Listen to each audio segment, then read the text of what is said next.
Alrighty guys, so we're back, and yes, this is a box in front of me, and this box contains some new parts that I ordered that finally came in. I've been waiting for them to come in for about the past week now. I haven't made a video on any of this stuff. It was just stuff that I decided I needed. Sorry about that, getting over a bit of a cold. But let's go ahead and crack into it, and I'll show you some of the upgrades for the gaming tower. So, take the knife here and just cut into this. I don't know how packed it is, but I might have to put the camera down. I don't know yet.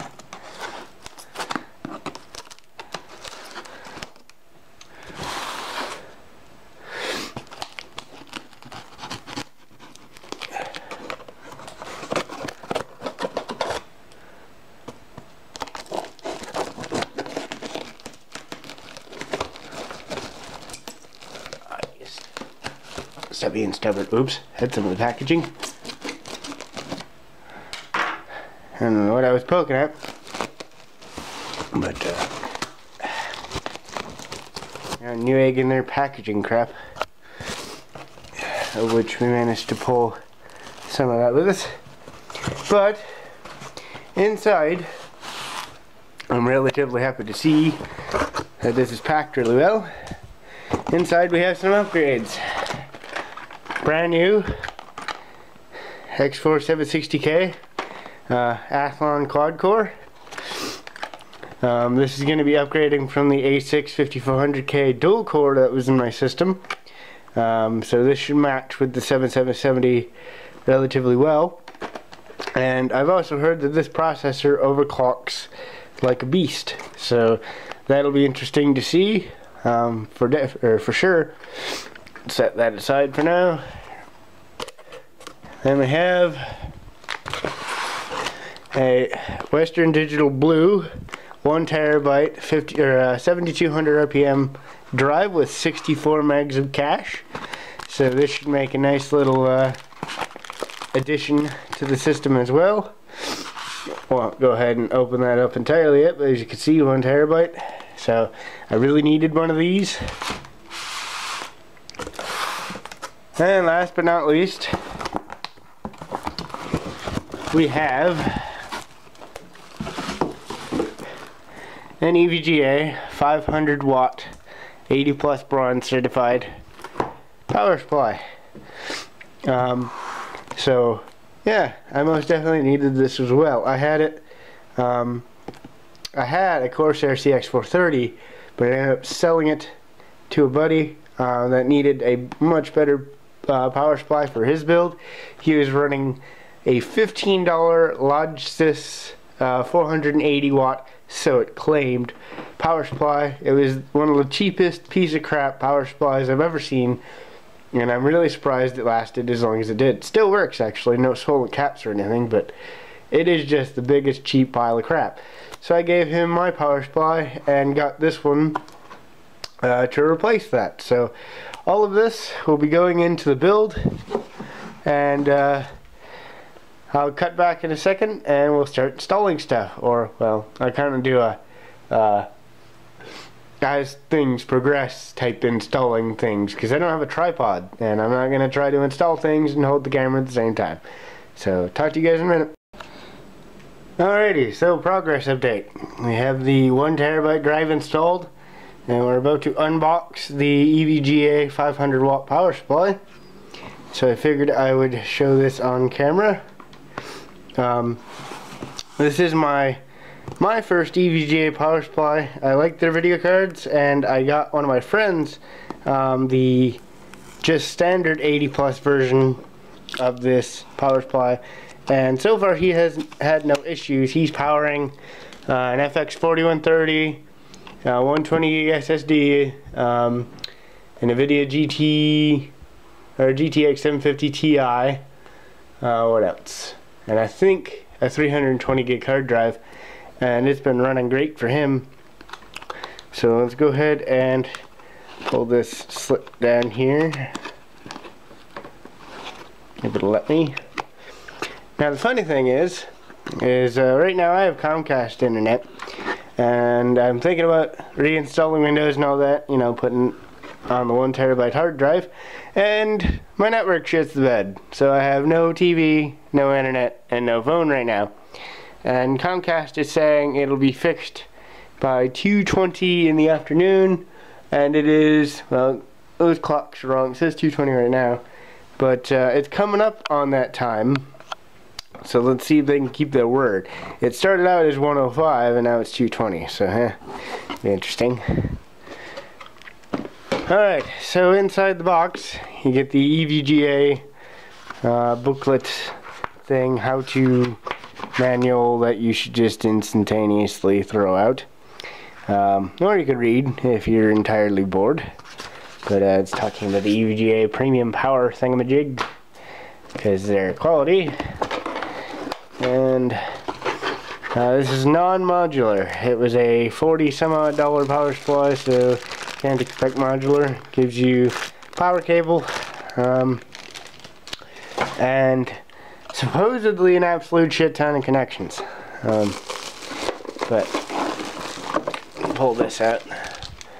Huh, that's interesting. It's the first time I've had an included looks like a 20 to 24 pin adapter. That's kind of a nice touch. Go ahead. Pull it out if it's not taped to the damn box. Okay, 1 second. I gotta shut off. Alright, so we had the power supply out, and I must say, it is quite the stylish looking power supply. For, I think, a little bit under $50 for the 80 plus bronze version. Here's the spec sheet for you. It says it puts out 40 amps on the 12 volt rail, and it can deliver 500 watts at 40 plus Celsius.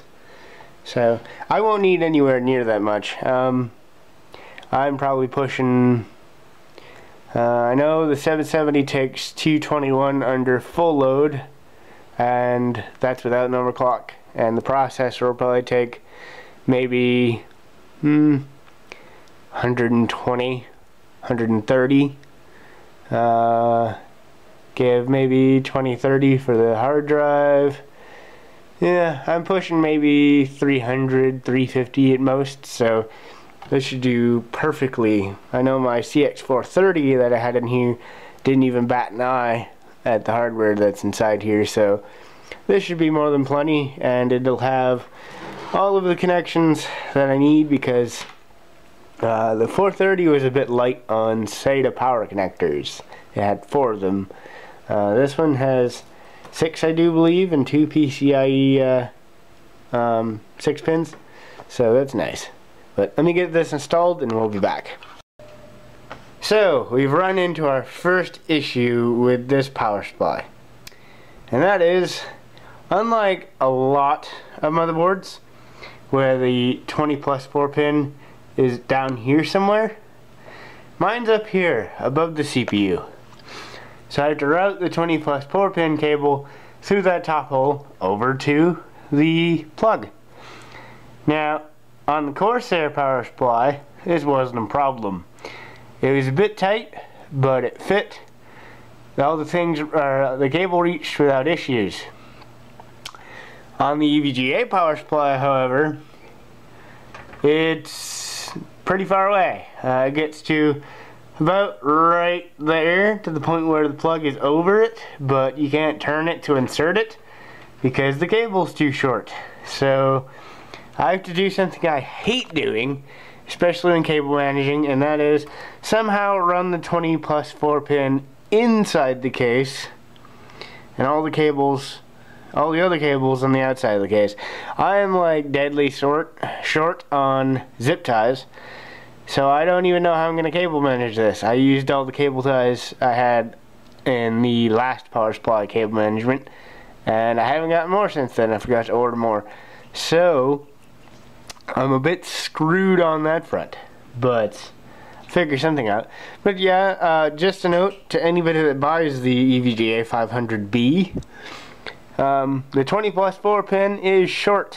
So if you have, this is a mid-tower case with a top-mounted ATX power plug, you're going to be in trouble, because it won't reach unless it's inside the case. Alright, well, guess I'll continue managing this mess of wires back here, and I'll get back to you guys. Alrighty guys, so with nothing to cable manage with except for twist ties, and only like 5 of them at that, this is what I came up with. Of course, since the 24-pin power connector was too short, the 4-pin or the 2 4-pin power connectors for the CPU power were also too short, which meant I had to run both of those up inside the case, and I kind of had them twist tied out of the way right there. That's as good as that's gonna get. So cable management was a bit of a botch this time. It's not clean really. As you can see, I really hate how the PCI Express connectors for the PCIe power are together like that, because now I have this one just kind of splitting off into yonder, and there's nothing I can do with it, except for maybe if I twist tied that one to that other cable there, but it still wouldn't look very good. And then around back, I twist tied all the cables right there and right there, and then I just kind of managed to get the other ones stuffed in there and staying on their own. So that's how the cable management looks. My first time was a lot better, because I actually had cable ties, and plenty of them, so I could cable manage how I wanted to, but this time I had to be very choosy on how I did it. But I guess it didn't turn out too bad. I didn't think the airflow will be interrupted too much. The only fan I have in here anyway is the stock one, so I haven't added in any of the fans for the rest of the system. It doesn't really need it. It doesn't get that hot. I do need to get some replacement PCI covers though, so that's nice. But alright, the only thing left to do is install the 760K, so I'll get to that and be back in a minute. Alright, so unboxing the 760K, you get the crappy AMD factory heatsink, which is actually a bit wider on this particular quad core than the other ones that I've gotten, but I'm still not going to use it. It comes with that pre-applied thermal paste and everything. Good to keep around for a low power build, but their heatsinks relatively suck. And then we have the 760K itself. Now, first thing you're going to want to do, in my case, is remove the old processor and the thermal paste that is on the old processor. I'm using one of the Phenom quad core coolers, much better than the AMD stock cooler. So I'm going to go ahead and clean this off. It's just some generic gold flaked thermal paste. They actually did a really good job for what it was. But using some 70% isopropyl alcohol. And then when we install the new cooler, we're replacing it with some Arctic Silver premium ceramic thermal compound. This is some really good stuff. So hopefully it'll do the job when we use this much thicker copper heat piped Phenom cooler for overclocking and things. But I have to do this with both hands, so I'm going to stop the camera and continue when everything is installed. Alrighty guys, upgrade complete. Quad core's installed. Everything's fastened down as good as it's gonna get, making it look as clean as it's gonna get for now. Have the side panel back on, no bulges, completely smooth. So the only thing left to do is power it up and see if it posts. I can't install Windows right now because Comcast is still shitting the bed and I have no internet. So until that comes back online, I'm kind of screwed on installing Windows, but yeah. So everything is good to go now. So final shots of the build. And you could build this PC right now for $417, anywhere from $417 to $450, with the same case, motherboard, CPU, graphics card, power supply, and 1 terabyte hard drive. So $450, and you have PC that will play everything on high to, let's say, almost all the games I could play maxed. Some of them I could play on high, but they all run at 1080p. Even the most demanding ones, you'll even only have to turn down 1 or 2 things. If you get the 2 gig version of the Radeon 7770, I don't know about the 1 gig. In a lot of my games, I find myself using up to 1.5, 1.6 gigs of VRAM. So anybody that says the 7770 isn't fast enough for 2 gigs of VRAM is talking out their ass, because the thing can sufficiently use 2 gigs of VRAM. I ran the Unreal Engine 4 demo and was using 1.7 gigs of it, and it was running just fine. So if you ever have the option to go with the 2 gig version, go ahead and do it.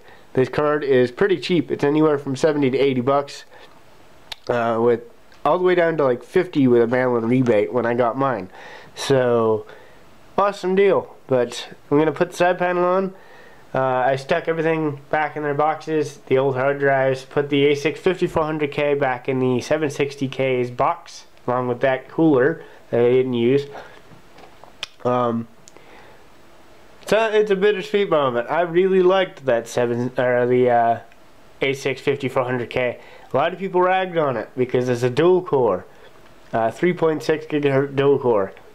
But honestly, it was just now starting to struggle in the most demanding games.